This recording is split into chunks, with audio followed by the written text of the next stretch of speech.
Student अब हम लोग कंप्रेशन मेंबर का कुछ न्यूमेरिकल्स बनाएंगे और इसमें हम लोग ये सीखेंगे कि कितने टाइप्स के कंप्रेशन मेंबर का क्वेश्चंस बन सकते हैं और वो क्वेश्चंस जब बनेगा तो उस क्वेश्चंस को सोल्व करने के लिए कौन कौन सी बात को ध्यान में रखना होता है, ये सारे बात पर फोकस किया जाएगा। ठीक है, हाँ। तो सबसे पहले ये समझ लेते हैं कि कितने टाइप्स के कंप्रेशन मेंबर बन सकते हैं। जब बन जाएगा तो हम लोग उसमें लोड कैलकुलेट करना सीखेंगे, सेफ लोड यानी कितना उसकी स्ट्रेंथ होगा। ठीक है, और उसके बाद हम लोग डिजाइनिंग करना सीख लेंगे। ठीक, हाँ।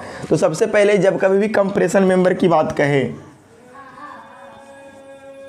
कंप्रेशन मेंबर की अगर बात कहें तो कंप्रेशन मेंबर दो तरीके से बनाया जा सकता है।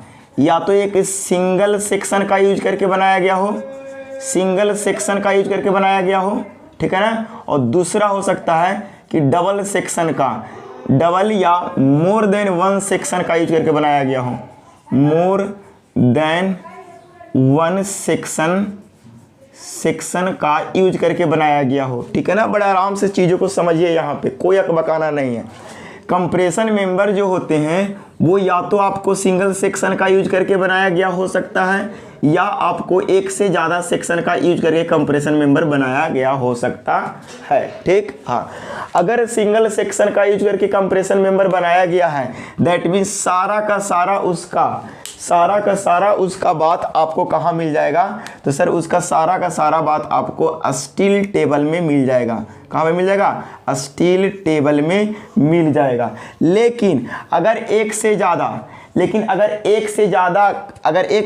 कंप्रेशन मेंबर अगर एक से ज़्यादा आपको स्टील सेक्शन का यूज करके कंप्रेशन मेंबर बनाया गया है तो उस स्थिति में उसका सारा का सारा डिटेल्स आपको स्टील टेबल में नहीं मिल सकता है। इस बात को आप ध्यान दीजिएगा। ठीक है, हाँ। तो एक बात ध्यान दीजिएगा, रुक जाइए थोड़ा सा लाइट कट।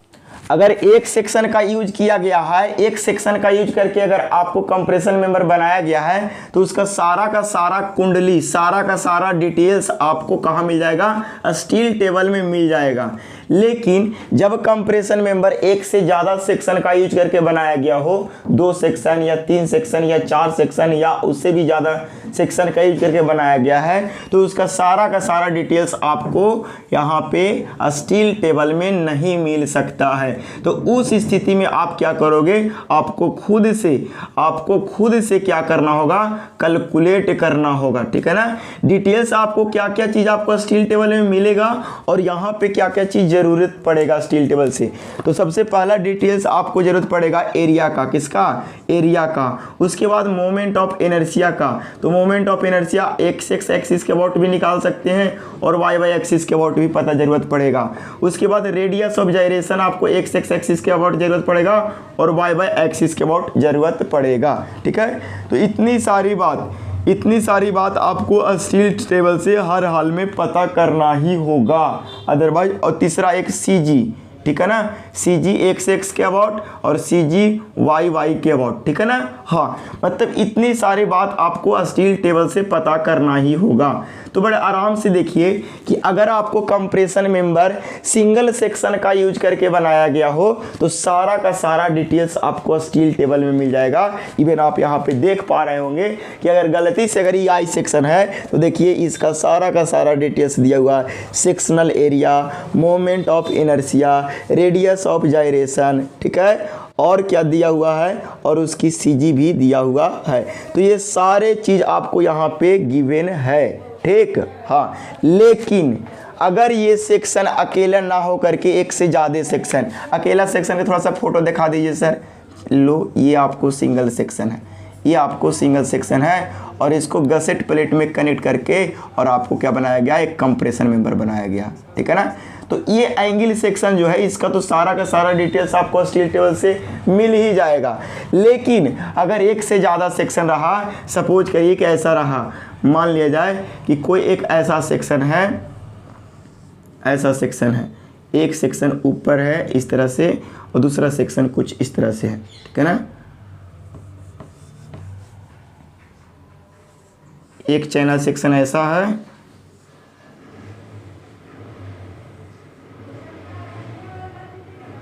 ठीक है, और दूसरा चैनल सेक्शन ऐसा है।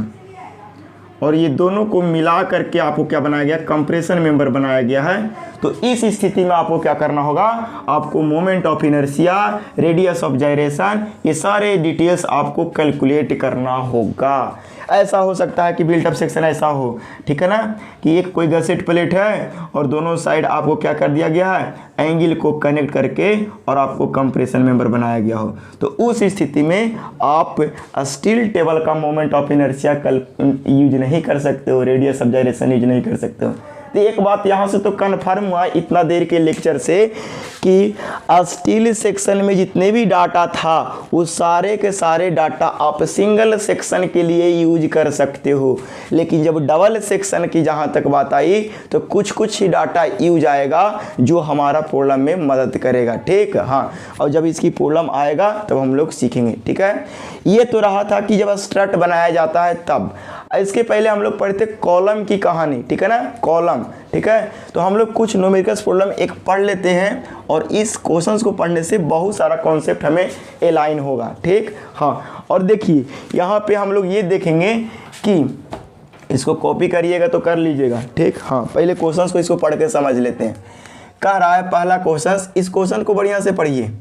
कह रहा है कि calculate the safe axial load, ठीक है ना। एक बात यहाँ पे लिखा है सेफ एक्सियल लोड आपको कैलकुलेट करना है। तो सेफ एक्सियल लोड करने का मतलब जो आपने कंप्रेशन मेंबर बनाया, सपोज करिए कि आपने कोई कंप्रेशन मेंबर बनाया और इस पर इतना लोड लगाइए, इतना लोड लगाइए कि जितना ये आसानी से सह ले, सेफली रूप से सह ले, तो उसी को तो बोलते हैं सेफ एक्सियल लोड। और जितना आसानी से सह लेगा, सेफ्टी रूप से सह लेगा, तो उसी को तो हम लोग बोलते हैं स्ट्रेंथ। इसका मतलब इनडायरेक्ट वे में कह रहा है कि कंप्रेशन मेंबर का आप स्ट्रेंथ कैलकुलेट करो, ठीक। हाँ, तो कह रहा है calculate the safe axial load, आपको सेफ एक्सियल लोड कैलकुलेट करना है। किसके लिए, तो कह रहा है कि फॉर स्टॉन्चियन। स्टोनचियन कहने का मतलब होता है, स्टेंशियन कहने का मतलब ये होता है कि ये भी एक कंप्रेशन मेंबर होता है, ठीक है ना। आप एनिमेशन में देख पाए होंगे स्टोनचियन कैसा होता है, ठीक। हाँ, कह रहा कि जो स्टोनचियन बनाया गया है वो किसका बनाया गया है, तो कह रहा कि ISHB Indian standard heavy beam से बनाया गया है, जो ओवरऑल डेप्थ उसका है 350 है और उसका 1 मीटर में जो वेट है वो 710.2 न्यूटन पर मीटर है, ठीक। हाँ, इसका मतलब हमको तो ये पता चल गया कि जो हमारा सेक्शन यूज किया गया है, हमारा जो सेक्शन यूज किया गया है इस स्टोनचियन बनाने में, स्टोनचियन कहने का मतलब कंप्रेशन मेंबर बनाने में, ऊपर दिखाई पड़ रहा है नहीं सर, स्टोनचियन कहने का मतलब कंप्रेशन मेंबर बनाने में जो सेक्शन यूज किया गया है वो सेक्शन है, वो है ISHB 350 /710.2 न्यूटन पर मीटर। ये सेक्शन का यूज करके आपको स्टोनचियन यानी कंप्रेशन मेंबर बनाया गया। यहाँ तक पढ़ने के बाद आपको इतना बात समझ आया, ठीक। हाँ, और कह रहा है कि ये जो है वो 3.5 मीटर हाइट का है। इसका जो हाइट कितना है, 3.5 मीटर। यहाँ पे छूट गया है, आपको यहाँ पे दिखाई पड़ रहा होगा, यहाँ पे छूट गया था, ये 3.5 मीटर क्या है, हाइट है, ठीक। ये जो स्टोनचियन बनाया गया है, सपोज करिए कि ये कोई स्टोनचियन है ऐसा, और ये स्टोनचियन जो बनाया गया है, ये इसको बोल रहे हैं स्टोनचियन। और ये जो स्टोनचियन बनाया गया है ना, इसमें सेफ कंप्रेसिव लोड आपको कैलकुलेट करना है कि कितना लोड लगाएं कि ये एकदम सह पाएगा, ठीक है ना। और इसकी जो यहाँ से यहाँ तक लोड, यहाँ से यहाँ तक आपको जो डिस्टेंस है जिसको बोल रहे हैं अनसपोर्टेड लेंथ, वो है 3.5 मीटर गिवन है। इसका मतलब हम बोलेंगे आपको गिवन क्या है, अनसपोर्टेड लेंथ।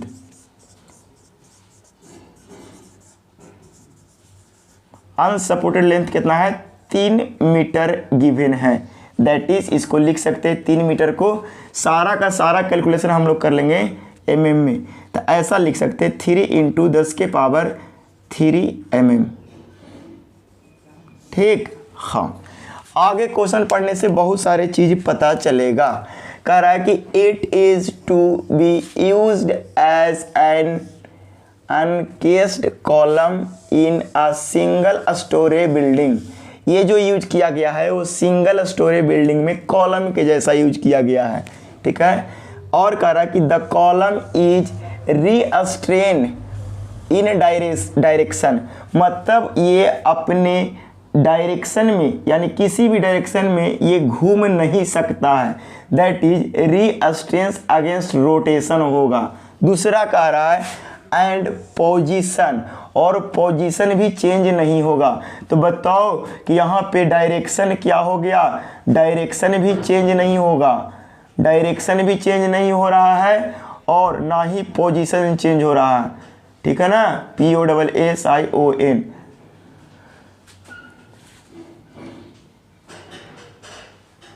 पोजीशन, ठीक है ना, पोजीशन भी चेंज नहीं होगा, POSITION, पोजीशन भी चेंज नहीं होगा। कह रहा है कि एट बोथ एंड, और यही कंडीशन दोनों जगह पर है, ये हुई एंड पर है और ये हुई एंड पर है। तो जरा बताइए कि इस कंडीशन के लिए इफेक्टिव लेंथ कैसे निकालते थे। तो सर इस कंडीशन के लिए जो इफेक्टिव लेंथ था, इफेक्टिव लेंथ जो था वो था सर 0.65 इंटू एल था। एल क्या था, अनसपोर्टेड लेंथ था, ठीक है। तो जरा बताइए कि यहाँ से एल इफेक्टिव आप निकाल सकते हो। तो यस सर निकाल सकते हैं। कैसे, तो 0.65 इंटू एल के जगह पर कितना हो जाएगा, 3 इंटू 10 के पावर 3 mm, ठीक है। ये हमारा निकल गया कौन सा, तो सर इफेक्टिव लेंथ, यानी एल इफेक्टिव आप पता कर लियो। अब आपको क्या पता करना है, तो सर अब हमको एल इफेक्टिव पता चल गया है, अब हमको स्ट्रेस स्लेंडरनेस रेशियो पता करना है। क्या पता करना है, स्लेंडरनेस रेशियो। और स्लेंडरनेस रेशियो पता करने के लिए हमको क्या करना होगा, रेडियस ऑफ जायरेशन का पता होना चाहिए। और रेडियस ऑफ जायरेशन आपको कहाँ से पता चलेगा, तो सर रेडियस ऑफ जायरेशन आपको टेबल से पता चलेगा। फिर से सुन लीजिए, एल इफेक्टिव पता चल गया, आपको क्या निकालना है, तो सर हमको निकालना है स्ट्रेंथ। क्या निकालना है, सेफ स्ट्रेंथ, यानी सेफ लोड। और सेफ लोड कहने का मतलब आप लोग क्या समझेंगे भाव, तो सर हम लोग को समझना स्ट्रेंथ निकालना है। क्या निकालना है, स्ट्रेंथ निकालना है। और स्ट्रेंथ निकालने के लिए होता है सिग्मा AC, यानी स्ट्रेस इनटू एरिया। तो सर एरिया तो आप टेबल से बता दोगे, और स्ट्रेस निकालने के लिए आपको डायरेक्ट स्ट्रेस की वैल्यू नहीं गिवन रहता है, इसकी जगह पर आपको लेमडा कैलकुलेट करना पड़ता है। और लेमडा कैलकुलेट करने के लिए आपको पढ़ना पड़ता है एल इफेक्टिव बटा मिनिमम रेडियस ऑफ जायरेशन। तो आपको मिनिमम रेडियस ऑफ जायरेशन पता करना होगा। और बताओ ISHB एक सिंगल सेक्शन है, इसीलिए हम इसका सारा का सारा डाटा टेबल से यूज कर सकते हैं। तो देखिए इसको थोड़ा सा इरेज करते हैं, ये बहियात की चीज़ लिखा गया है जो आपको कंसेप्ट को बिल्ड करेगा, ठीक। हाँ जरा बताइए कि यहाँ पे जो आपको निकालना है ISHB के लिए हमको आर मिनिमम कैसे पता चलेगा। तो सर आर मिनिमम यहाँ पे टेबल में देखिए तो ISHB 350 के लिए, तो देख क्या रहे हैं, जैसे ही आप टेबल में देखोगे ISHB पेज नंबर 14 आर अगोर में देखोगे तो आपको ISHB 350 दो जगह पर लिखा हुआ है। तो सर कौन वाला यूज करेंगे, लफड़ा तो ये आ गया। तो यहाँ पे देखोगे कि 710.2 न्यूटन पर मीटर वेट वाला यूज करना है। तो आप देखोगे कि ऊपर नहीं नीचे वाला में देखिएगा तो 710.2 न्यूटन पर मीटर वेट यहाँ पे दिया हुआ है। इसका मतलब आपको नीचे वाला डाटा को यूज करना है। इस बात को बड़े ध्यान से समझिए, बहुत लोग यहाँ पे जब टेबल देखते हैं ना तो इसको कन्फ्यूज कर जाता है, ठीक। हाँ तो आर मिनिमम की वैल्यू कितना कैलकुलेट करके लाए, तो सर आर मिनिमम यहाँ पे देखोगे कि कौन वाला वैल्यू आपको आर मिनिमम है। तो जरा देखिए r minimum radius of gyration देखिए कोनमा में है, तो यहाँ पे 14.65 सेंटीमीटर है और एक 5.22 सेंटीमीटर है। तो मिनिमम कौन होगा, तो सर आर मिनिमम हम डायरेक्ट लिख सकते हैं 5.22 सेंटीमीटर। और कोई भी डाटा को सेंटीमीटर में देखना पसंद नहीं करेंगे, हम mm में देखना पसंद करेंगे, इसीलिए हम लिखेंगे 5.22 mm। चलो हमको एल इफेक्टिव पता चल गया, कैलकुलेट करके एल इफेक्टिव अभी लिख देते हैं। देखिए एल इफेक्टिव की वैल्यू जो कैलकुलेट करके अपन आया वो आया 2275 mm आया। आर मिनिमम हमको पता चल गया। अब हमको यहाँ से निकालना पड़ेगा क्या, स्लेंडरनेस रेशियो। तो स्लेंडरनेस रेशियो बराबर फॉर्मूला होता है एल इफेक्टिव बटा आर मिनिमम होता है, ठीक है ना। हाँ तो जरा बताइए कि एल इफेक्टिव कितना निकल के आया, तो सर 2275। आर मिनिमम कितना निकल के आया, तो 52.2, ठीक है ना। हाँ चलिए यहाँ से आपको मीटर से मीटर एम से एम कैंसिल हो गया, यस सर हो गया। इसको जब कैलकुलेट करोगे तो आपको आएगा 43.58, सॉरी 43 ही है ना, हाँ 43.58 आपको आया सिलेंडरनेस रेशियो। यानी लैम्डा की वैल्यू आपको यहाँ पे कितना आ गया, तो सर 43.58 आपको आ गया लैम्डा की वैल्यू। क्या लैम्डा की वैल्यू कैलकुलेट करना है, नहीं सर स्ट्रेंथ कैलकुलेट करना। इतना को पहले कर लीजिए कॉपी, उधर करेंगे इरेज। लैम्डा की वैल्यू कैलकुलेट करके कितना आया 43.58। अब जरा बताइए, अब आपको निकालना है स्ट्रेंथ। क्या निकालना है, स्ट्रेंथ यानी सेफ लोड निकालना है, सेफ लोड निकालना है। तो सेफ लोड के लिए आपको चाहिए सिग्मा AC इंटू एरिया। तो जरा बताइए कि एरिया कहाँ से मिलेगा, तो सर एरिया तो हमें टेबल से मिल जाएगा। तो सर यहीं पे एरिया टेबल से क्यों नहीं लिख दिए, तो यहीं पे लिख दीजिए एरिया टेबल से। कहाँ से, फ्रॉम स्टील टेबल से, ठीक है। तो स्टील टेबल में जब देखोगे तो सेक्शनल एरिया आएगा 92.21 सेंटीमीटर स्क्वायर, सही ना, देखें हाँ 92.21 सेंटीमीटर स्क्वायर। इसको हम mm में देखना चाहते हैं तो सर इतना mm स्क्वायर हो जाएगा, ठीक है ना। इस चीज़ को आप समझिए, ये आपको अभी यूज आएगा। अब जरा बताइए, हम लोग यहाँ पे एरिया तो निकाल दिए, और एक बात ध्यान दीजिए, कंप्रेशन मेंबर में हमेशा सेक्शनल एरिया यूज आता है जिसको ग्रोस एरिया बोलते हैं, और टेंशन मेंबर में नेट एरिया यूज आता है। इस बात को ध्यान दीजिएगा। कह रहा है सेफ लोड कैलकुलेट करना है, तो जरा बताओ स्ट्रेस तो पता नहीं है, तो स्ट्रेस ही पता करने के लिए हम लोग क्या करते हैं, लेमडा के करस्पॉन्डिंग देखते हैं। तो आपको यहाँ पे लगाना पड़ेगा स्ट्रेस निकालने के लिए हम लोग को इंटरपोलेशन मेथड से स्ट्रेस निकालेंगे। तो लिखेंगे कि apply interpolation method. Interpolation method से हम लोग अप्लाई करके हम लोग सिग्मा AC निकाल लेंगे। तो लेमडा की वैल्यू गिवन कितना कैलकुलेट करके लाया है स्लेंडरनेस रेशियो, तो 43.58। अब बताओ हमको 43.58 हम कोड में देखने गए तो आपको मिला ही नहीं। आपको यहाँ पे एक लगा दिया जाता है, यहाँ पे देखिएगा, ठीक है। आपको यहाँ पे 43 नहीं मिला था। हम लोग क्या करेंगे, 43 के जस्ट पहले और 43 के जस्ट बाद वाला वैल्यू को सेलेक्ट करते हैं लेमडा के। तो बताओ 43 के जस्ट पहले आप टेबल में देख रहे होंगे तो आपको दिखाई पड़ रहा होगा कि सर लेमडा 1 बराबर 40 एज्यूम कीजिए और लेमडा 1 बराबर 50 एज्यूम कीजिए। अब हमको पता चल गया कि ये जो लेमडा निकालना है वो यही दोनों के बीच में है, ठीक। हाँ चलिए, अब यहाँ पे आगे कह रहा है कि आपको सिग्मा AC निकालना है, ये आपको निकालना है। तो बताओ सिग्मा AC 1 हो जाएगा इसे करस्पॉन्डिंग, और इसे करस्पॉन्डिंग सिग्मा AC 2 हो जाएगा। इसे करस्पॉन्डिंग देखिएगा तो आपको वैल्यू हो जाएगा 139, और इसे करस्पॉन्डिंग देखिएगा तो 132। आप टेबल में देख लोगे।